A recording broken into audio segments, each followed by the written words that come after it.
in a heavy rainstorm. Poor delivery girl Yoomi crashes her scooter into a luxury Rolls-Royce. Terrified and bleeding, she knows a repair cost is a debt she can never repay. But the car's owner, a ruthless Mafia CEO named Taewoo, doesn't want her money. He notices her medical ID and realizes Yoomi is the rare Type 0 blood match he needs to save his dying mother. He drops a marriage contract onto her soaked delivery bag with a chilling ultimatum. Marry me tonight, and I'll pay for your brother's heart surgery. Refuse, and you go to prison while your brother dies. To save her only family, Yoomi signs a paper, unaware she is being bought as a human medical donor. Taewoo plans to use her and throw her away, treating his new bride like a disposable object.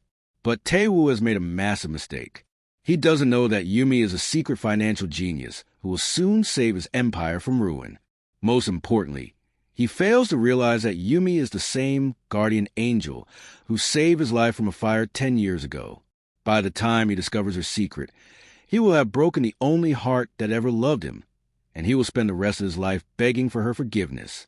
The sky was dark, bruised purple as the rain poured down in heavy sheets. Yoomi wiped the water from her eyes, her breath coming in ragged gasps. Her delivery scooter lay on its side, the front wheel spinning uselessly. Just inches away sat the black Rolls-Royce, its sleek door dented and scratched. Yoomi looked at the damage and felt her heart sink. She was a delivery girl who lived hand-to-mouth. She couldn't even afford the paint on this car, let alone the repair.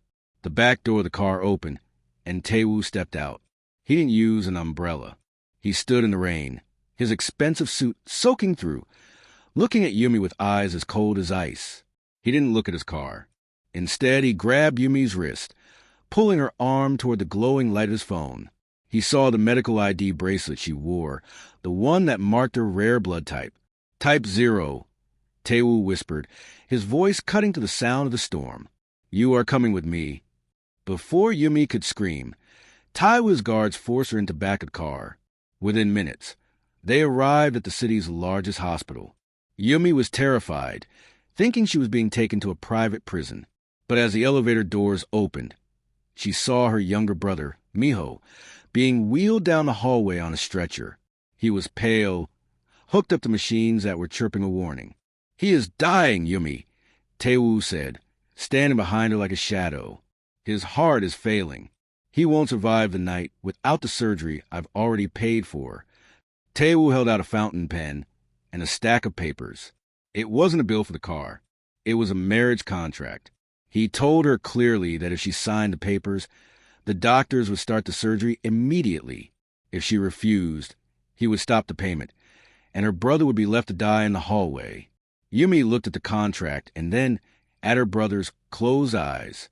Her hands shook so hard she could barely hold the pen. She knew this was a trap. Taewoo didn't want a wife. He wanted her blood and her body to save his own dying mother. She was being bought like a piece of equipment.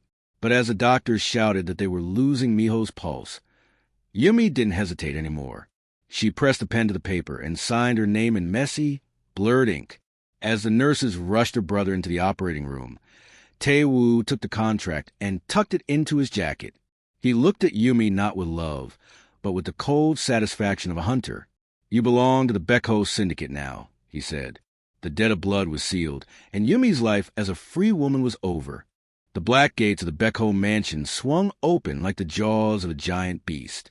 Yoomi sat in the back of the car, her hands still stained with the ink from the contract she had signed.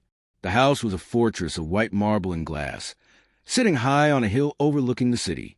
It was beautiful, but as the doors locked behind her, Yoomi felt a cold shiver run down her spine. This was not a home. It was a cage. Taewoo did not lead her to a master bedroom or offer her a seat at the dining table. Instead, he led her down a long, sterile hallway that smelled of bleach and medicine. He stopped in front of a room filled with high-tech equipment and pointed inside. A doctor in a white coat was already waiting, holding a tray of silver needles and glass tubes. This is your life now, Taewoo said, his voice flat and emotionless. You will sleep here. You will eat what the doctor prescribed, and you will not leave this wing without my permission. He didn't call her by her name. On the digital screen above the bed, A new file appeared. It didn't say Yoomi. It said Medical Asset Zero. To Taewoo, she was nothing more than a biological backup for his mother. He looked at her one last time, his eyes as hard as stone, before turning on his heel and walking away. As the doctor began to draw her blood for the first round of daily tests, the household servant stood by the door, whispering and giggling. They didn't see a woman who had sacrificed her freedom to save her brother. They saw a peasant who had crawled out of the gutter. One maid, holding a pile of silk clothes, tossed him onto a chair with a look of disgust. Imagine, the maid sneered loud enough for Yoomi to hear. A girl who smelled like cheap exhaust and greasy food yesterday is now wearing the Beckho crest. She thinks she's a queen, but she's just a cow being raised for her milk. Yoomi bit her lip so hard it nearly bled, refusing to let them see her cry. Every time a needle pierced her skin, she closed her eyes and thought of her brother, Miho, waking up with a strong, healthy heart. She could endure the mocking laughter of the servants and the coldness of the doctors.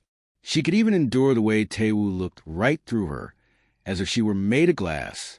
As long as her brother lived, she would stay in this gilded cage, even if it meant her spirit was picked apart piece by piece every single day. The atmosphere inside the mansion grew heavy and silent as the sun began to set. Suddenly, the quiet was broken by the sound of running footsteps and the frantic beeping of medical monitors from the master suite. Taewoo's mother had taken a turn for the worse. Her breathing was shallow, and her heart was struggling to keep a steady rhythm. The doctors rushed through the halls, their faces pale with worry. Taewoo appeared at the door of Yumi's room. He didn't say a word, but his eyes were dark and intense. He grabbed Yumi's arm and led her quickly toward the private clinic wing. Yoomi didn't fight him. She knew why she was here. As she was pushed down onto a cold, leather recliner, she saw the tubes being prepped. Across from her, behind a glass partition, lay Taewoo's mother, surrounded by machines that were keeping her alive. The head doctor approached Yoomi with a large, hollow needle. As the metal pierced her skin, Yoomi winced, her fingers gripping the armrest of the chair.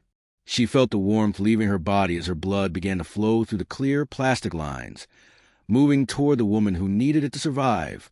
The room was silent, except for the rhythmic ticking of a clock and the soft hum of the transfusion machine.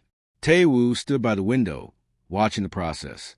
He had always seen people as numbers or tools to be used, and Yoomi was supposed to be no different. But as the minutes passed, he noticed how small she looked in the large chair. Her face, usually flushed from the heat of the delivery bike, was turning a ghostly shade of white. Her breathing became slow and heavy, and her eyes fluttered as she struggled to stay conscious. For the first time, Taewoo felt a strange, uncomfortable tug in his chest. It was a feeling of guilt he couldn't quite name. He looked at her thin wrists and the simple ponytail that had become messy during the move. She was giving her life force to a stranger without a single complaint, all to save a brother she loved. He wanted to look away, to return to his cold and calculated thoughts, but he found himself unable to move. When the procedure was finally over, the doctor removed a needle and placed a small bandage on Yumi's arm. She tried to sit up, but her head lolled to the side, her strength completely gone. Taewoo took a step forward, his hand reaching out instinctively as if to catch her, before he stopped himself. He hardened his expression, trying to bury the spark of pity he felt.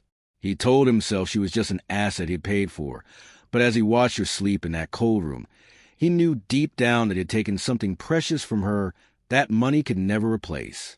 The days following the transfusion were a blur of dizziness and deep exhaustion. Every time Yoomi tried to stand, the world tilted, and her arm throbbed where the needle had been. To keep her mind from drifting toward the dark thoughts of her captivity, she began to wander the quiet marble halls late at night, when the guards were changing shifts. She needed a distraction, something to make her feel like a person again instead of just a number in a medical file. One night, she found herself standing before the heavy oak doors of Taewoo's private study. The door was slightly ajar, a soft light spilling out onto the carpet. Pushed by a sudden spark of curiosity, she slipped inside. The room smelled of expensive tobacco and old paper. On the massive mahogany desk sat a laptop, its screen still glowing with complex spreadsheets and financial ledgers. Before she was a delivery girl, Yoomi had been a top student with a natural gift for numbers. She looked at the rows of data, and her eyes widened. The Becko Syndicate's accounts were a mess. As she scrolled to the hidden files, she spotted something terrifying, a massive accounting error buried deep within the offshore investments. Someone had been moving decimal points, masking a leak that was draining millions every hour. If left alone for another day, the entire empire would collapse into bankruptcy, leaving Taewoo and everyone in the mansion vulnerable to their enemies. Yoomi forgot about her pain and the bruise on her arm. Her fingers flew across the keyboard. She didn't just find the error. She traced the source of the sabotage and rerouted the funds back into secure accounts. She built a digital wall to hide her tracks, making it look like the system had simply corrected itself during a routine update. She worked until her eyes burned, finally hitting the save button just as the first light of dawn touched the window. She quickly exited the programs and slipped out of the office, returning to her cold room in the medical wing. She didn't want Taewoo's thanks, and she certainly didn't want to know how smart she really was. To him, she was just a disposable donor, a girl from the streets. As she collapsed onto her bed, her body aching and her head spinning, she felt a small sense of pride. The man who held her captive was now deeply in her debt, and he didn't even know it. She had saved his life once as a child, and now she had saved his kingdom. The quiet of the mansion was shattered the following afternoon by the clicking of high heels and the sharp scent of expensive perfume. Serena, a wealthy heiress and the woman the Mafia Council had chosen to be Taewoo's real wife, strutted into the grand hall. She was dressed in shimmering silk and dripping with diamonds, her eyes scanning the room like a hawk. When her gaze landed on Yoomi, who was sitting quietly in the corner of the dining room with a bandage on her arm, Serena's face twisted into a look of pure disgust. Taewoo entered the room a moment later. He didn't greet Serena with a smile. Instead, his eyes drifted instinctively toward Yoomi. He noticed she looked even paler today, her small hands trembling as she held a glass of water. Serena didn't miss the way Taewoo's focus shifted. She saw the flick of concern in his eyes, a look he had never once given to her. A cold, jealous rage began to bubble beneath her perfect makeup. "Taewoo, darling," Serena purred, stepping between him and Yoomi. "Why is this servant sitting at our table? The help should be in the kitchen, not stinking up the air where we eat." Taewoo didn't answer. He simply told Serena that Yoomi was a guest for medical reasons and walked toward his study. The moment he was out of sight, Serena turned on Yoomi. She reached into her designer handbag and pulled out a heavy gold watch, a Becko family heirloom that Taewoo's father had once worn. Without a word, she stepped close to Yoomi and slipped the watch into the pocket of Yumi's simple gray jacket. "Guard!" Serena screamed suddenly, her voice piercing the silence. "This girl has stolen Taewoo's father's watch. I saw her take it from the display case." The guards rushed into the room, and Taewoo followed quickly, his brow furrowed in confusion. Serena pointed a shaking finger at Yoomi, acting as if she were deeply offended. She demanded they search the delivery girl. One of the guards reached into Yumi's pocket and pulled out the shining gold watch. Yumi's heart hammered against her ribs. "I didn't take it. I've never even seen that watch," she cried, her voice small and desperate. Serena smirked, leaning in to whisper so only Yoomi could hear. "A gutter rat like you doesn't belong in a palace. I'll make sure you leave here in handcuffs." Taewoo looked at the watch in the guard hand, and then at Yumi's tear-filled eyes. The evidence was right there, but something felt wrong. He remembered the way Yoomi had sacrificed her own blood just a day ago. Would a girl who gave her life for his mother really steal a piece of gold? He stayed silent, his eyes searching Yumi's face, while the weight of the accusation hung in the air like a heavy curtain. For the first time, Yoomi realized that in this house, the truth didn't matter, only power did. The tension in the room was thick enough to choke. Serena stood with a triumphant smile, waiting for Taewoo to cast Yoomi out into the rain. But Taewoo didn't move. He looked at the gold watch, then at Yumi's trembling hands. Instead of calling the police, he reached out and snatched a tattered, oil-stained notebook that had fallen out of Yumi's pocket during the struggle. It was her old delivery log. "Give that back," Yoomi whispered, her voice cracking. "It's the only thing I have left from my life." Taewoo ignored her and flipped the pages. His eyes skimmed over dates, addresses, and tiny, handwritten notes about customer tips. Suddenly, his thumb stopped on a page from 10 years ago. His breath hitched. The address, written in faded ink, was a rundown basement apartment in the poorest district of the city. It was the exact location where he had hidden for 3 months after his father was murdered, waiting for the assassins to stop hunting him. He remembered those days clearly. He had been starving, alone, and terrified. Every single afternoon, a small bag of warm food had appeared at his door. There was never a receipt, just a handwritten note that said, "Eat this. You need to be strong to survive." He had always wondered who that anonymous person was, the one soul who cared if a hunted boy lived or died. He looked at the handwriting in the log, and then at the notes on the old food bags he had kept in his safe for a decade. They were a perfect match. The messy, slanted loops of the letters were identical. Taewoo looked up at Yoomi, his heart hammering against his ribs in a way he hadn't felt in years. "The basement on 4th Street, he said, his voice barely a whisper. "You were the one. You were the girl on the bicycle." Yoomi looked down at her feet, a single tear escaping. "I didn't know who you were," she said softly. "I just saw a boy who looked like he had lost everything. I gave you whatever extra food I could find from the shop." Serena's face turned pale. "Taewoo? What are you talking about? She's a thief. Look at the watch." "Quiet," Taewoo roared, his voice shaking the walls. He didn't even look at Serena. He walked toward Yoomi, his hand reaching out to touch her shoulder, but he stopped just before making contact. He realized then that the girl he'd been treating like a disposable object was the same person who had kept him alive when he was nothing. He had spent 10 years looking for his guardian angel, only to find her and force her into a cage. The watch didn't matter. The contract didn't matter. The truth was finally clear, and it hit him harder than any bullet ever could. The silence following Taewoo's discovery was shattered by a deafening explosion that rocked the very foundations of the mansion. The massive glass windows in the grand hall blew inward, raining sharp shards across the marble floor. Screams erupted as dark figures in tactical gear swarmed through the smoke, their weapons drawn. A rival gang had finally found a breach in the Beko defenses. "Get down!" Taewoo roared, lunging forward to shield Yoomi with his own body. Bullets whistled through the air, splintering the expensive furniture. Taewoo's guards returned fire, but they were being pushed back toward the dead end of the inner courtyard. The main exits were blocked by fire and gunmen. For the first time in his life, the powerful seal looked trapped. Yumi's heart was racing, but her mind remained sharp. For years, she had navigated every shortcut and hidden path in the city to make her deliveries on time. She knew this estate was built over the old drainage tunnels that led directly to the warehouse district, the service tunnel. Yoomi shouted over the noise of the gunfire. "It's hidden behind the laundry cellar. It leads to the back alley of the garment factory." Taewoo hesitated for a split second, looking at the small, pale girl who was supposed to be his prisoner. Then he grabbed her hand. "Lead the way." They sprinted through the smoke, dodging debris as they reached the basement.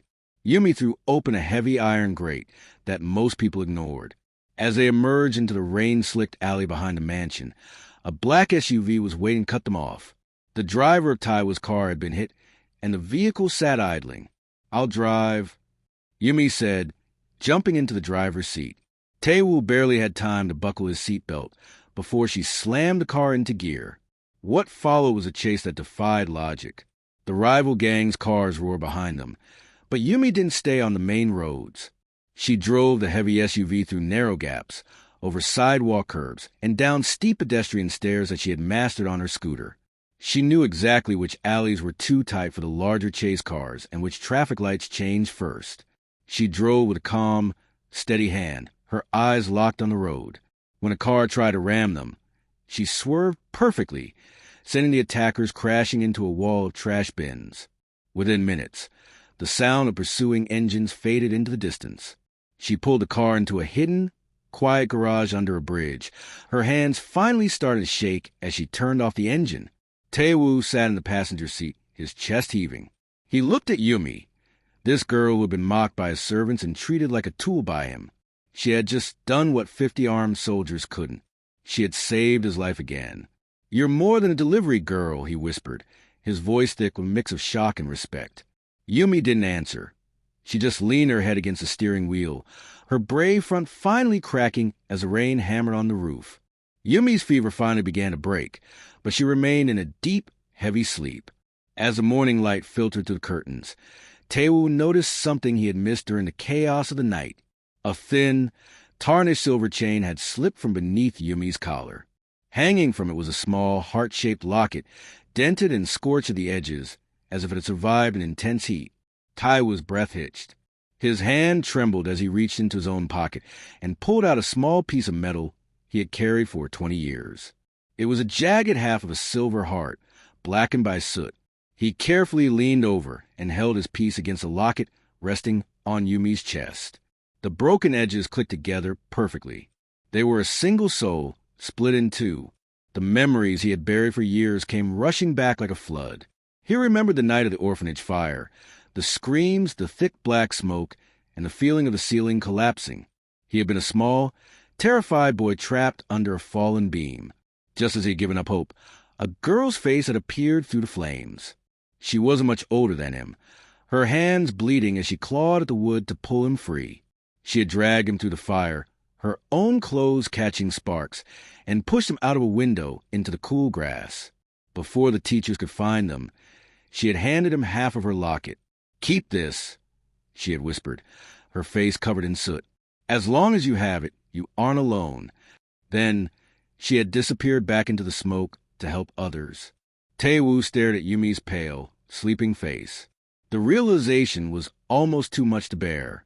She wasn't just a delivery girl who had fed him 10 years ago.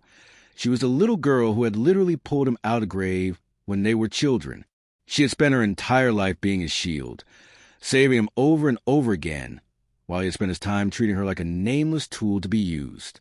He sank into the chair beside her bed, his head in his hands. He had forced his savior into a contract marriage. He had stolen her blood. He had let his servants insult her. Every cold word he had ever said to her felt like a physical blow to his own chest. He looked at the joined pieces of the locket and made a silent vow. The contract was dead. He didn't care about the surgery or the blood matches anymore. He would spend every second of his life making sure that the girl who had saved him from the fire would never have to walk through flames again. The day of the final surgery arrived, and the mansion felt as cold as a tomb. The medical team was prepped, and the machines were humming, ready to transfer the last of what Yoomi had to give to save Taewoo's mother. But as the nurses went to wheel Yoomi toward the operating room, Taewoo stepped into the doorway, his face pale and his eyes bloodshot. "Stop," he commanded, his voice trembling. "Cancel everything. Send the doctors home." The medical staff froze in confusion. Taewoo walked to Yumi's bedside and looked down at her. He saw how thin her shoulders had become and how the light had faded from her eyes, now that he knew she was a girl from the fire, the one who had saved his life twice. He couldn't bear the thought of her being under the knife for his sake. "I won't let you do this," he whispered, reaching for her hand. "I don't care about the contract. I don't care about the money. I'll find another donor, or I'll find another way. You're leaving this house today. You're free, Yoomi." Yoomi looked up at him, her gaze steady and tired. She didn't look relieved. Instead, she slowly sat up and pulled her hand away from his. "No," she said softly. "I'm staying." Taewoo shook his head, desperate. "You don't understand. I know who you are now. I know about the locket.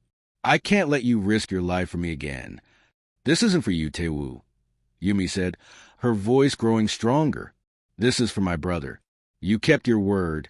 He has a new heart and a future because of you, and it's for your mother, because she's a human being who deserves to live."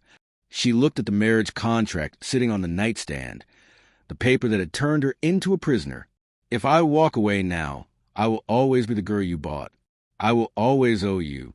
But if I finish this, the debt is gone. I won't be your asset zero or your guardian angel. I will just be Yoomi.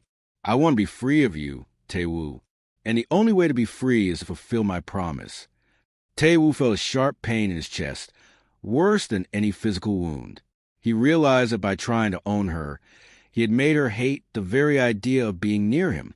She was choosing a dangerous surgery just so she would never have to look at him again. He stood back, his heart breaking, as she signaled for the nurses to proceed. He watched as they wheeled her down the long, white hallway. She didn't look back at him once. She walked into the shadows of the operating room with her head held high, a sacrificial lamb who was using her own blood to buy her dignity back from a man who had tried to steal it. The smell of antiseptic was suddenly replaced by the sharp, burning scent of sulfur. Inside the operating room, the lights flickered and died just as the surgeons began their work. Outside in the hallway, Taewoo was pacing like a caged animal, his eyes fixed on the "in-you" sign. He was rehearsing the words he would say to Yoomi when she woke up, how he would beg for her forgiveness and spend the rest of his life making things right. Then, the world turned into fire. A massive explosion ripped through the east wing of the hospital. The floor buckled, and the ceiling collapsed in a rain of concrete and dust. A rival gang, seeking to wipe out Taewoo's bloodline in one strike, had planted a bomb directly beneath the surgical suite. The blast threw Taewoo against the far wall, knocking the breath from his lungs and ringing his ears with a deafening hum. "Yoomi!" he screamed, his voice raw as he scrambled to his feet. He ignored the smoke stinging his eyes and the heat licking at his skin. He tore through the debris, throwing aside broken pieces of equipment and shattered glass. He reached the spot where the operating table should have been, but his heart stopped at what he saw. The room was a ruin of twisted metal and charred rubble. The table was overturned, and the medical monitors were melted into unrecognizable lumps. There was no sign of the surgeons, and more importantly, there was no sign of Yoomi. But there was blood. It was everywhere. Bright red splashes against the white floor tiles and dark stains soaked into the shredded remains of a hospital gown. Taewoo fell to his knees, his hands shaking as he touched the wet, red floor. He found a small, scorched piece of silver chain tangled in the wreckage. It was a locket. The tiny heart that had survived a fire 10 years ago was now blackened and broken in the dust of a second tragedy. "No!" he sobbed, clutching the metal to his chest. "Not again. Please, not again." The rescue teams arrived minutes later, pulling Taewoo away from the heat. They searched the rubble for hours, but they found nothing but ash and blood. By sunset, the head of security delivered the news that shattered Taewoo's soul. There were no survivors from the blast zone. Because of the amount of blood found at the site, Yoomi was officially declared dead. Taewoo stood in the rain outside the burning hospital, the same way he had stood the night they met. But this time, he had no contract, no power, and no pride. He had tried to play God with a girl's life, and now, the only person who had ever truly loved him was gone, leaving him alone in a world that felt colder than the grave. 5 years passed, but for Taewoo, time had frozen the moment the hospital walls turned to dust. The powerful CEO who once commanded the city with an iron fist was gone. In his place was a shadow of a man, driven by a single, obsessive ghost. He had spent those years turning the city red, systematically dismantling the rival gangs who had set the bomb and stripping Serena of everything she owned until she was begging on the very streets she once looked down upon. He had punished the world, but no amount of revenge could quiet the screaming guilt in his soul. To the shock of his business partners, Taewoo no longer lived in the marble mansion. He had moved into Yumi's old, tiny apartment, the one she had lived in while working as a delivery girl. It was a cramped, drafty room that smelled of old brick and rain, but it was the only place where he felt close to her. He slept on the floor where she once slept, and he kept her old delivery jacket hanging on the door. Every night, he sat by the window, clutching the blackened half of the silver locket. He replayed their last conversation over and over in his head. He remembered the way she looked at him when she said she wanted to be free of him. He realized now that he hadn't just lost her to an explosion. He had lost her long before that by treating her like an object instead of a person. He would give up his entire empire, his wealth, and his life just to go back to that rainy night and offer her a hand instead of a contract. He had become a broken king in a hollow kingdom. He stopped attending board meetings and ignored the reports that his company was failing. Without Yumi's secret financial fixes, the syndicate's wealth was leaking away, but Taewoo didn't care. He spent his days walking the back alleys of the city, looking into the faces of every girl on a scooter, hoping for a miracle that never came. One evening, As the rain drummed against the thin glass of the apartment window, his phone buzzed. It was a notification that a mysterious investment group had just bought 40% of his company's debt. They were moving in for a hostile takeover. For the first time in years, a spark of interest lit up his dull eyes. The group was called the Guardian Fund. The name felt like a punch to the gut. As he stared at the screen, he didn't feel fear for his business. He felt a strange, impossible hope rising in his chest. The hunter was about to become the prey. And for the first time in 5 years, Taewoo felt like he might finally have a reason to breathe. The boardroom of the Becko Syndicate was filled with a heavy, suffocating silence. Taewoo sat at the head of the table, his suit wrinkled and his face shadowed by a week's worth of stubble. His advisors were whispering in panic. A global powerhouse known as the Oracle Group had just executed a lightning-fast takeover, buying up every cent of his debt and seizing control of his board. The doors at the end of the hall swung open, and the new owner stepped inside. The room seemed to lose its air. Taewoo's heart stopped, then began to beat with a violent, painful rhythm. Walking toward him was a woman dressed in a sharp, blood-red suit. Her hair was cut into a sleek, expensive bob, and her eyes were as sharp as diamonds. She looked exactly like Yoomi. She had the same tilt of the head, the same delicate jawline, and the same steady gaze. But the warmth was gone. In its place was a chilling, professional coldness that made the room feel like a freezer. Taewoo stood up, his chair clattering to the floor.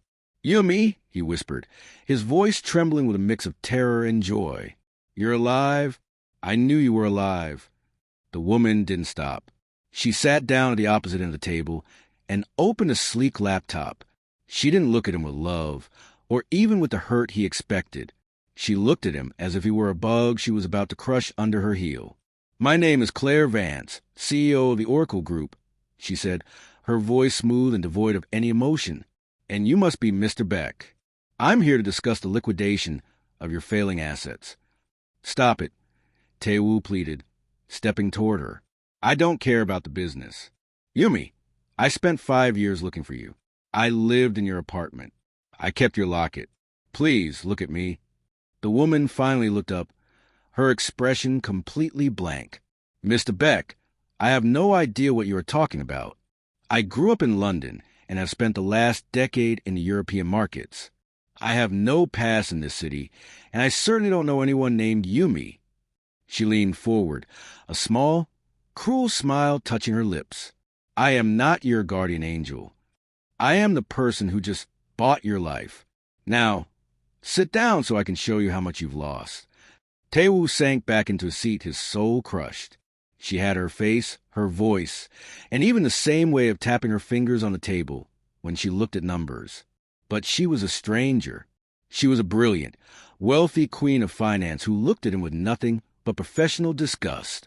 As she began to tear his empire apart with cold, mathematical precision, Taewoo realized his nightmare wasn't over. Yoomi hadn't died in that explosion. She had just killed the part of her that ever cared for him. The grand ballroom was a sea of shimmering lights, expensive champagne, and the city's most powerful people. At the center of it all stood the woman who called herself Claire Vance. She was the star of the gala, glowing in a dress of midnight silk. Every person in the room wanted her attention, but she remained untouchable, her face a mask of cold perfection. In the corner of the room, Taewoo watched her. He wasn't dressed like a mafia king anymore. He looked tired, his eyes never leaving her face. He didn't care that his empire was being dismantled or that the people who once feared him were now whispering behind his back. He only saw the girl who had saved him twice and whom he had failed 1,000 times. As the music slowed, Taewoo walked into the center of the floor. The room went silent. The iron-hearted CEO stopped directly in front of Claire. He didn't offer a business proposal, and he didn't try to argue about his company. Slowly, in front of the cameras and the staring crowds, Taewoo dropped to his knees. He lowered his head, his hands trembling against the polished floor. "I don't want the company back," Taewoo said, his voice echoing in the silence. "You can take the buildings, the money, and the name. I'm not here for my business. I'm here because I broke the only heart that ever truly cared for me." He looked up at her, tears blurring his vision. "I treated you like an object when you were my savior. I let you walk into a fire, when I should have been your shield. I am sorry, Yoomi, not for what I lost, but for what I did to you." The woman stood perfectly still. For a long moment, the mask of Claire Vance seemed to flicker. Her hand moved instinctively toward her neck, where a locket used to hang. Her eyes, which had been so cold and professional all night, suddenly softened with a look of deep, ancient pain. In that look, Taewoo saw the delivery girl who had shared her food. He saw the girl who had pulled him from the orphanage fire. She leaned down, her face inches from his. The coldness was gone, replaced by a fire that burned with 5 years of hidden memories. "You think a kneel and an apology can fix what you did?" she whispered, her voice low and dangerous. "You think I can forget the smell of the bleach in that hospital or the way you looked at me like I was just a blood type?" She didn't tell him to get up. She didn't forgive him. She simply looked at him with eyes that remembered everything: the pain, the love, and the betrayal. She turned her back on him and walked away, leaving the most powerful man in the city kneeling in the dust of his own regret. The silence following the gala didn't last long. That night, Taewoo waited for her in the rain outside her hotel, refusing to move until she spoke to him. Finally, she let him in. In the quiet of her suite, the mask of Claire Vance finally shattered. She told him the truth.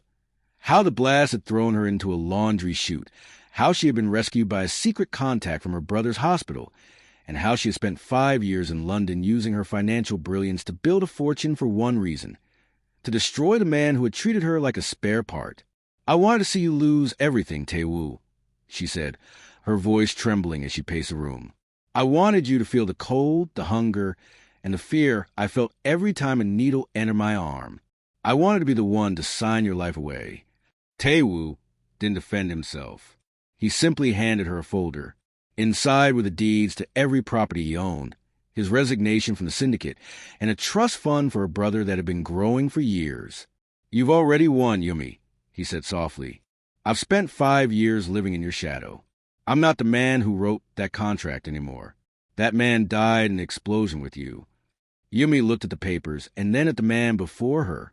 He wasn't the arrogant CEO who had forced her to sign her life away in a hospital hallway. He was the boy from the basement, the boy from the fire, now looking at her with raw, honest love that asked for nothing in return.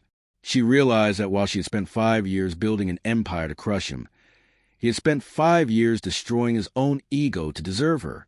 The red string of fate that connected them had been tangled, pulled tight, and soaked in tears, but it had never snapped. She reached into her desk and pulled out the 2 halves of the silver heart locket. She placed them on the table between them. "The contract is over," Yoomi said, her voice finally losing its icy edge. "But the city still needs a ruler. I have the mind to lead it, and you have the strength to protect it." She didn't offer him a marriage certificate or a medical form. She held out her hand as an equal. No more owners, no more assets, just us. Taewoo took her hand, and for the first time in a decade, the weight on his chest lifted.